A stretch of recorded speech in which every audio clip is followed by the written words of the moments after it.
are you here?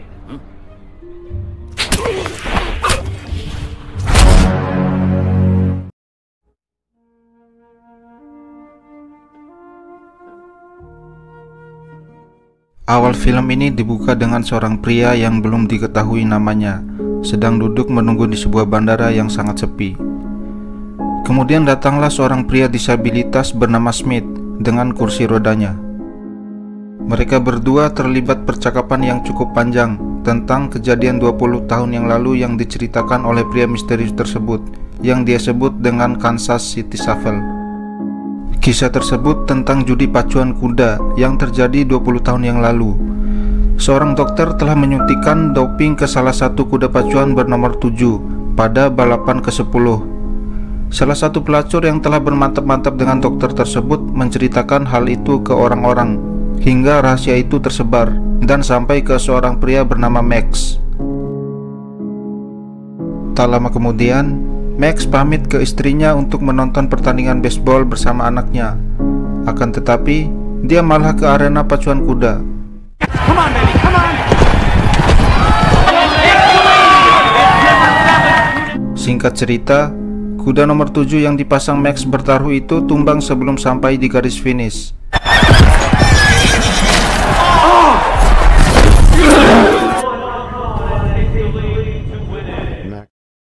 Ternyata kuda tersebut telah diracuni, dan juga Max yang telah memasang taruhan yang sangat banyak di bandar bernama Rod menjadi shock. Ternyata Rod memasangnya di dua bandar lain yang dikenal sangat kejam. Saat Max kembali ke parkiran, mobil dan anaknya sudah tidak ada di sana. Lalu dia dihajar dan dibawa oleh anak buah dari pemilik bandar itu. Just like you. Dia disekap di sebuah gudang. Di sana, terlihat Rod yang sudah terbujur kaku. Tidak hanya itu, anak dan istrinya juga ditembak oleh suruhan dari pemilik bandar kejam itu.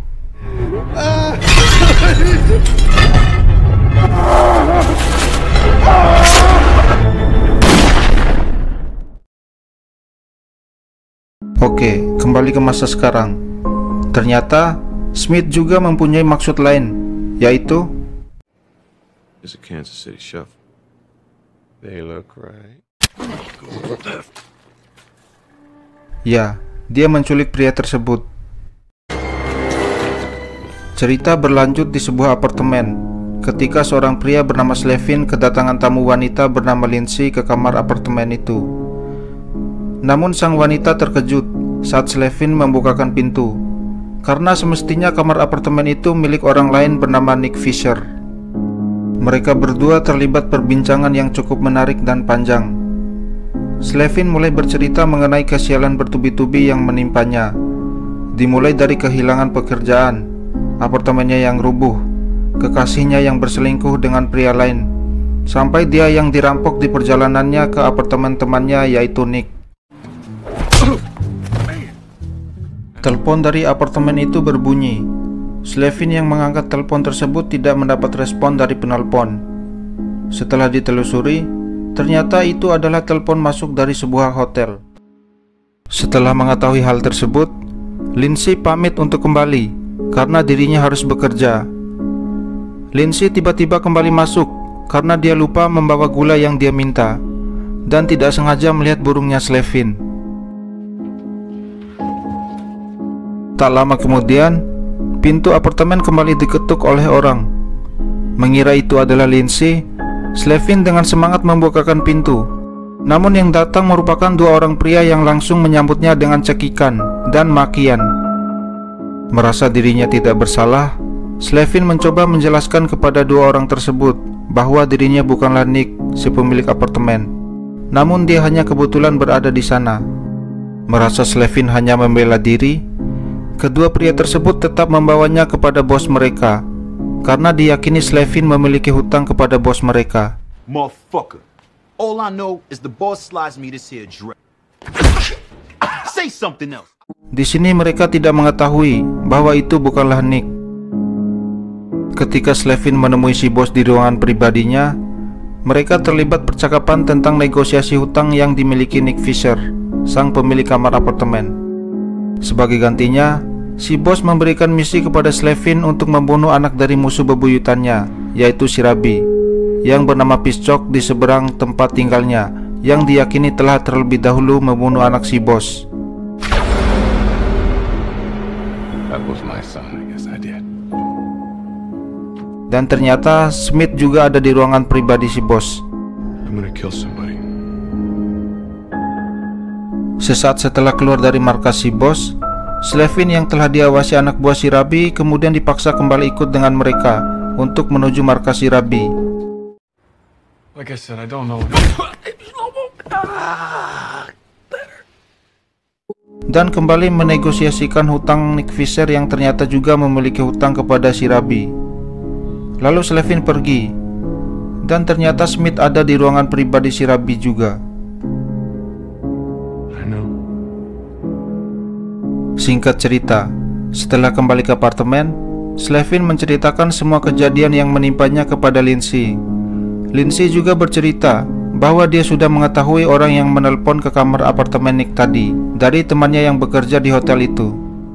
Telepon itu berasal dari kamar hotel 1009, di mana itu adalah kamar hotel tempat Smith menginap. Lindsay sempat memotret Smith dan juga mengikutinya sampai ke sebuah gedung. Saat menunggu Smith keluar, ternyata Lindsay justru melihat Slevin keluar dari gedung itu bersama dua orang Yahudi. Not exactly. I think it's time you told me that story. Cerita berlanjut ketika Slevin menuju rumah si bos untuk berdiskusi mengenai tugasnya dengan info yang diterima si bos dari Smith, yang ternyata adalah pembunuh bayaran profesional yang dijuluki dengan Mr. Good Cat.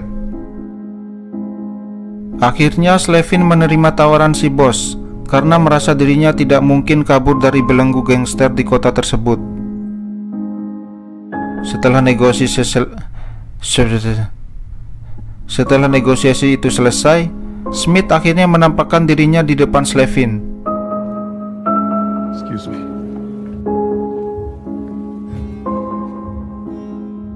Slevin yang keluar dari gedung si bos diketahui oleh tim polisi yang mengawasi markas si bos itu.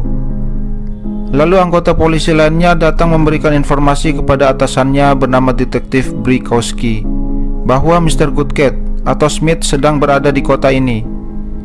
Ternyata polisi sudah mengetahui bagaimana kemampuan pembunuh bayaran kelas kakap itu. Di sisi lain, Lindsay menghampiri Slevin untuk memberikan informasi yang dia dapat dari rumah sakit tempat dia bekerja, bahwa ada seorang bandar judi yang bekerja untuk Shirabi yang tewas akibat lemparan bola bisbol. Lindsay juga memberitahu bahwa detektif Brikowski memeriksa mayat itu. Detektif Brikowski mengenali mayat itu yang merupakan seorang bandar judi yang bekerja dengan Shirabi. Dan juga detektif Brikowski pernah memasang taruhan 20 tahun yang lalu kepada bandar itu.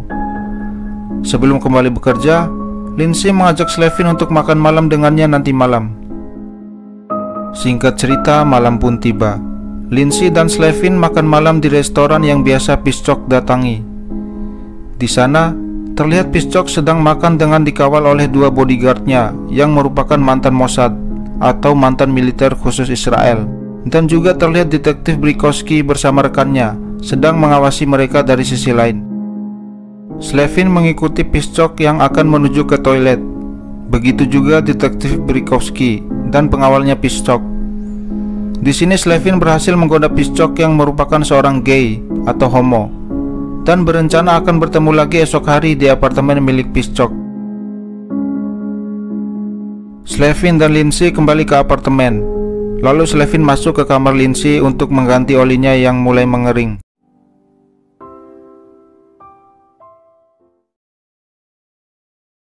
Singkat cerita, pagi pun tiba. Saat Slevin keluar dari apartemen untuk membeli kopi, dia diawasi oleh anak buah Shirabi dan juga anak buah si bos. Tim polisi juga ada di sana, langsung menyeretnya ke dalam mobil. Polisi menginterogasinya, tetapi dia malah mengejek polisi yang membuatnya dihajar dan diancam jika dia terlibat dengan kedua kubu, lalu melemparnya keluar dari mobil. I'm not gonna be so nice to you. Slevin dihampiri oleh anak buah si bos untuk memberikannya pakaian yang lebih bagus. Ternyata anak buah si Rabi yang mengawasi dari luar apartemen sudah tewas. You're early. Slevin berhasil masuk ke apartemen Piszczok dan langsung menembaknya. Somebody's trying to kill you. Who? Me. Tetapi Piszczok belum tewas. Saat Piszczok akan menembak Slevin, Smith datang menembak tepat di kepala si Piszczok. Kemudian Slevin mengambil mayat seorang pria yang telah diculik oleh Smith di awal film tadi. Di sisi lain, Smith menekan tombol darurat pemanggil pengawal si Piszczok supaya mereka datang. Dan benar saja, pengawal yang menerobos tembok langsung ditembak mati oleh Smith.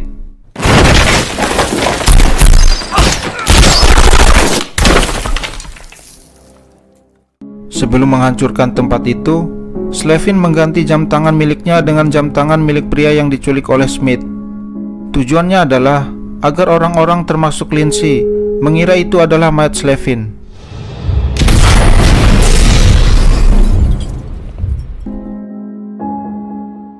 Smith kembali ke markas si bos, membunuh semua anak buahnya.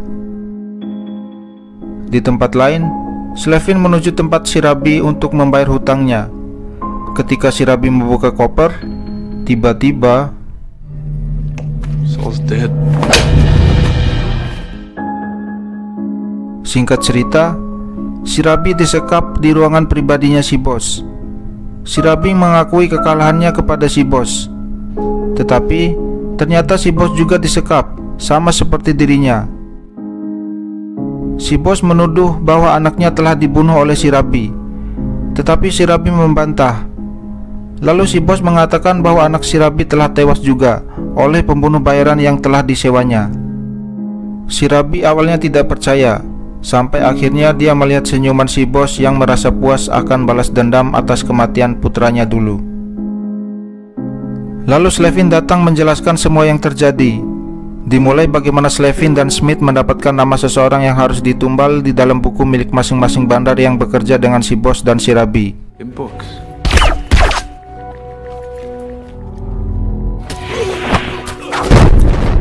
Looking for a gambler. Dan ditemukanlah nama Nick Fisher yang memiliki hutang yang cukup banyak di kedua bandar tersebut.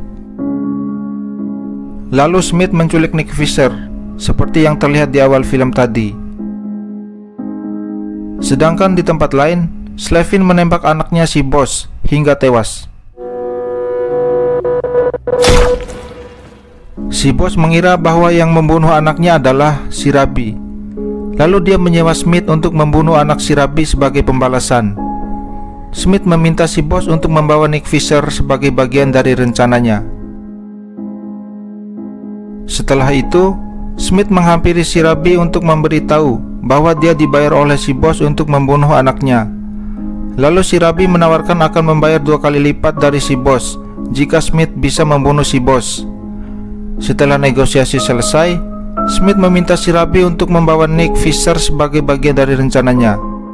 Dan sejak saat itu, Slevin yang dikira mereka adalah Nick Fisher bisa terhubung dan keluar masuk ke markas mereka berdua. Kemudian si bos bertanya, siapakah sebenarnya si Slevin ini? Slevin kemudian menceritakan kembali kejadian balapan kuda 20 tahun yang lalu, bahwa pria yang bernama Max yang memasang taruhan kepada bandar yang bernama Roth. Kemudian Roth menaruh taruhan tersebut ke bandar milik si bos dan si Rabi. Si bos dan si Rabi yang mengetahui kuda yang dipasang oleh Max telah diberikan doping membuat mereka gusar. Lalu mereka meracuni kuda itu dan juga membunuh semua yang terlibat, termasuk Max dan keluarganya. Tetapi pembunuh bayaran yang dibayar untuk membunuh anaknya ternyata adalah Smith atau Mr. Goodcat. Dia tidak jadi membunuh anak kecil itu, lalu membawanya pergi, membesarkannya untuk pembalasan dendam. Ya, anak kecil itu adalah si Slevin ini. Lalu Slevin membunuh si bos dan si Rabi dengan cara yang sama saat mereka membunuh ayahnya 20 tahun yang lalu. The two of you killed everything I ever loved.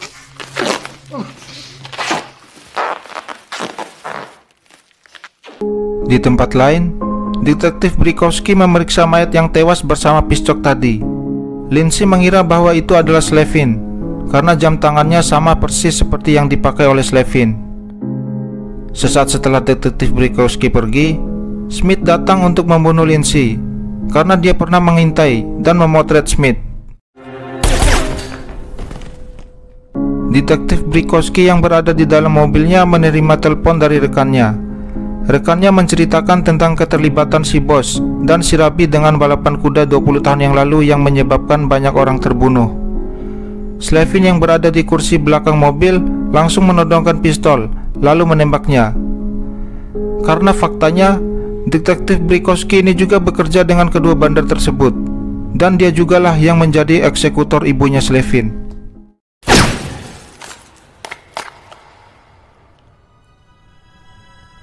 Brikowski, you there? Film diakhiri dengan Slevin yang menunggu kedatangan Lindsay di sebuah bandara. Lindsay ternyata masih hidup, karena sebelum ditembak oleh Smith, Slevin memberitahunya untuk memakai rompi anti peluru, karena Smith akan menembaknya tepat di jantung. He told me that we needed to kill you. You're gonna have to trust me. He's gonna shoot you here. Tetapi ternyata rencana mereka telah diketahui oleh Smith dan berhasil menemukan mereka di sini. Melihat ketulusan cinta mereka, akhirnya Smith memakluminya, lalu memberikan jam tangan milik ayah Slevin, dan film pun selesai. I want to go home. Neither of us is going home for a long time, kid.